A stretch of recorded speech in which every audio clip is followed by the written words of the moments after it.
Hello everyone, I'm here to comment on the recent presentation by the people from Spectra. That's the group that wishes to run a gas line, a natural gas line, just about the entire length of Jersey City from our southern border all the way up to the area of the Holland Tunnel.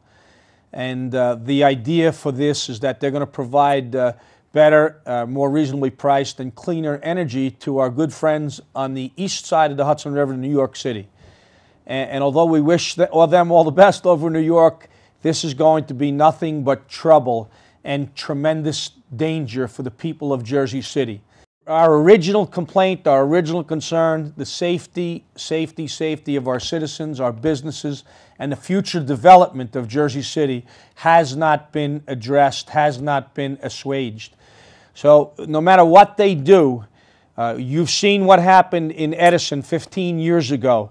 And a gas line exploded with flames going 400 to 500 feet in the air. You saw what happened a few months ago in San Bruno, California. A huge explosion, once again, lives lost. Philadelphia, about 2 months ago, I believe about 5 people were killed. In addition, there have been gas line explosions in the Midwest very recently, in the last 4 months or so. Pennsylvania, Ohio. All of those, by the way, in areas where there were not a concentrated amount of people, and it was much more spread out. For instance, San Bruno was a city of only about 30,000, 40,000 people and tremendous square mileage spread out, and they still lost lives. If an explosion like that were to occur in Jersey City, we are in the most densely populated county in the United States, and we are a very much densely populated city. We're a residential hub, an employment hub, a transportation hub. All of those things, when you add it in, if that had occurred in Jersey City, what happened in Edison or San Bruno, California, the results would be nothing short of catastrophic to the 10th power. So our concerns have not been addressed. We believe that all of Jersey City residents along this route, and by the way, the route still goes through along the New Jersey Turnpike, the Holland Tunnel, goes underneath the light rail, runs by hospitals, runs by schools, and in big areas of population in Jersey City. So the danger is just magnified if there was a mishap. And no matter what the people from Spectra have told all of us, there is no fail-safe system. This is a dangerous, it is a volatile product that's going to be running through these big pipes underneath our city. Additionally, I believe the area where this is going to run is very attractive right now. Maybe not right now during the economic downturn that we're in, but when the economy comes back, it is a very attractive site for development, investment, and thereby tax dollars and jobs for our citizens in the future. With a pipeline of this size carrying that kind of dangerous product through it, that area is going to be tremendously unattractive to any development, any investment, and thereby any tax dollars and jobs that will flow therefrom. I think it's going to be a tremendous disincentive to companies coming to our city, to that area of our city, which I think right now is an area that once the economy comes back, it's going to be very attractive and very positive for Jersey City in its future development. This is still a dangerous product. It's still running through a very densely populated city. It's going to expose all of our citizens, our businesses, and the various transportation routes that it runs through or along to great, great danger. And it's also going to be a tremendous disincentive to future investment, future development in our city. And we heard that there were some unions in support of this, and there's no doubt they are. But I've told a lot of the union representatives that this is a short-sighted benefit for them. Construction will take approximately 15 months, may provide about 500 jobs, mostly for those involved with unions that install pipe. But so for that 15 months and those 500 jobs, there will be forfeiting the thousands upon thousands upon thousands of jobs that would flow to this city and to that area by virtue of future development and future investment in that site, whereby we might see some hotels go up, some high-rise businesses, and some high-rise residential. So for all of those reasons, Our basic concerns have really not been assuaged, and I urge everyone, all of our council people, and all of our citizens to stand firm on this, to stand tall on this. This is not a good thing for Jersey City, and we must ensure that our point of view reaches the FERC people, that's the Federal Energy Regulatory Commission, who will ultimately make the decision on this issue probably within the next 15 months. So thank you for listening, and keep your council people informed of your position. Keep our federal representatives in Congress aware of our position, of our opposition, and certainly and very importantly, keep our senators Menendez and Lautenberg informed of our opposition. And it'd be a good thing also to call the governor's people to let the governor know where we stand on this. This is something that is very much against Jersey City's interest and very much dangerous to all of our citizens and all of our businesses. Thank you for listening. Having attended several of the presentations by Spectra relative to the installation of the proposed gas pipeline, several things had kind of jumped up on the radar. In doing some research, I found that, and obviously based on the assertions of Spectra Energy, they're putting great emphasis on the fact that a lot of the pipeline, proposed pipeline, would be monitored in their home station, which is located in Texas. Coincidentally, I had come across an article that was in the Washington Post, was dated Sunday, October 24, 2010, specifically dealing with some of the issues that they found as a result of the San Bruno pipeline explosion. And just to comment, I'd like to read a couple of excerpts from that article.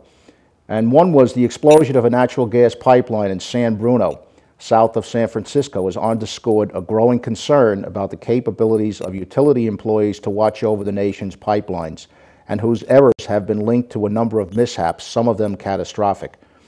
The National Transportation Safety Board said among the questions it is investigating in the September 9th explosion is whether workers at the PG&E pipeline monitoring terminal in Milpitas, California, were fatigued or poorly trained. The article further goes on to read, if someone is not trained, it could be dangerous. If they don't properly respond to an alarm situation, it can cause an explosion. It can cause leaks. The damage could be very large. The article further goes on to relate the study, 2005 National Transportation Study, that scrutinized 13 pipeline mishaps involving various liquids from 1992 to 2004, and found that in 10 of the accidents, some aspects of the SCADA system, which is the system that's used to gather and control data acquisition, contributed to the severity of the accident. In many cases, the problems were aggravated when workers monitoring the systems failed to quickly recognize and respond to leaks. And then they cited one incident in April 7, 1992, a fire in Brenham, Texas, that caused the death of 3 and injured 21 after a poorly trained worker failed to notice the change in pressure in a pipe, in part because of the system didn't display data in a way that the worker could easily interpret. Obviously, we are dealing with a situation here. We have approximately 250,000 residents in our great city. We have about 14.3 miles of roadway and land. And I found some statistics that are kind of frightening. There was a report that was released through the Pipeline Association for Public Awareness, which basically it's called a recommended minimum evacuation distances for natural gas pipeline leaks and ruptures. Now, the proposed natural capacity of this pipe by Spectra is 1,200 pounds per square inch. The recommended evacuation distances through the company that deals with these types of events for a 30-inch gas pipeline, which is what's being proposed by Spectra, is approximately 2,369 feet, which is close to a half a mile that we would have to be able to provide to have a safe distance, God forbid, we were to have an incident that did occur on this pipeline. I can't, based on the density of our city, I can't see the rationale in any way, shape, or form how Spectra can make statements that this pipe, number one, is, they won't go on record and say that it's 100% free of any type of instances or explosions or things like that, because I think obviously They can't. The other thing is, too, I don't see any safe distances that we would be able to move people, God forbid, if we did have an instance. Based on the density, you're talking about the proximity to our residential housing, you're talking about proximity to our schools, our recreation fields. I think the only safe way, if in fact that this pipe was to be processed, would be through the maritime route, obviously across through the river. The other statements that they've made is that this is going to benefit, eventually benefit us in the long run for natural gas. Well, you know, from what the information we're receiving is that PSE&G has already stated that, you know, they have no intentions of tying into this pipeline. And, you know, I think the risks far outweigh the pluses, if any, to having this pipeline run through the most densely populated city in the United States. We also had found that I found quite interesting where they had made statements that, you know, apparently there was, in response to some questions that we had raised over safety issues to FERC, the Federal Emergency Regulatory Committee, that they had been prepared, or they felt that we were prepared from a fire and police standpoint to deal with any incidents, and it would incur no additional expenses on behalf of the fire and police department. And that's something I find very interesting, because in conversations with both the fire director, the police director, the fire chief, and the police chief, no member of Spectra has met with any of those particular gentlemen in those agencies to discuss any concerns or specialized needs or equipment or things like that. They've also made some statements as far as, you know, the tax incentives that, you know, that would bring to the city. So the sum I've been hearing is roughly $2.2 million. If you can recall the explosion involving a natural gas pipeline that occurred back in Durham Woods in Edison back in 2004, back in 1996, between 1996 and the year 2000, they had paid in excess of $65 million to settle claims as a result of that explosion for one single housing type unit. So, you know, there again, you're taking this pipeline, you're putting it in the middle of the most densely populated area probably in the United States, that's going to negatively impact our citizens, place them with risk that, you know, we've never had to deal with before. It just makes no sense. I mean, in my opinion, the only way, if in fact this pipeline is to, you know, proceed, should be across the river. One of the major concerns we've had with the implementation of the Spectra Energy Pipeline initiative is the proximity to schools and playgrounds, hospitals, and major transportation entities such as the New Jersey Turnpike.